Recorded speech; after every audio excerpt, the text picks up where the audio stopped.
UBI के pensioners मुतवज्जे हों। यूबीआई पेंशनर्स के हवाले से लेटेस्ट न्यूज़ अपडेट। खबर की मुकम्मल तफसीलात से आपको आगाह करते हैं। यूबीआई के पेंशनर्स मुतवज्जे हों। UBI pensioners breaking news update. UBI को प्राइवेट इदारों के मुलाजमीन को ओल्ड एज पेंशन देने का हुक्म। आईनी अदालत ने अपीलें खारिज कर दी। लाहौर हाई कोर्ट के फैसले बरकरार। 14.5 साल सर्विस करने वाले मुलाजमीन पेंशन के हकदार करार।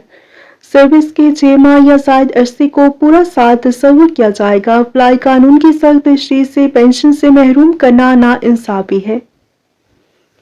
निजी इदारों के मुलाजमीन के लिए अच्छी खबर आ चुकी है। वफाकी आईनी अदालत की जानिब से उनके हक में बड़ा फैसला जारी कर दिया गया है। वफाकी आईनी अदालत ने यूबीआई को प्राइवेट इदारों के मुलाजमीन को ओल्ड एज पेंशन देने का हुक्म देते हुए कहा कि तमाम दरख्वास्त गुजारों को माहाना ओल्ड एज पेंशन अदा करने का हुक्म दिया है। वफाकी आईनी अदालत ने यूबीआई की जानिब से इस हवाले से दायर तमाम अपीलें खारिज करते हुए लाहौर हाई कोर्ट के 2024 और 2025 के फैसले को बरकरार रखते हुए 15 साल से कम मगर 14.5 साल सर्विस मुकम्मल करने वाले तमाम मुलाजमीन को ओल्ड एज पेंशन का हकदार करार दिया है।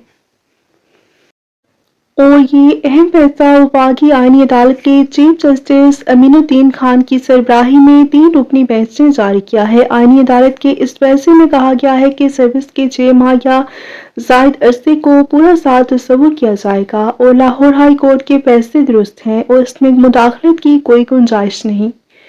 शेड्यूल को कानून का लाजमी हिस्सा करार देते हैं और जारी करदा फैसले के मुताबिक यूबीआई का 2022 का सर्कुलर पेंशन के हक को मुतासर नहीं कर सकता। अप्लाई कानून की सख्त तशरीह से पेंशन से महरूम करना नाइंसाफी है। 14.5 साल से जायद सर्विस मुकम्मल करने वाले 15 साल मुकम्मल तस्वुर होंगे। पेंशन के मामले में राउंडिंग ऑफ का असूल लागू होगा।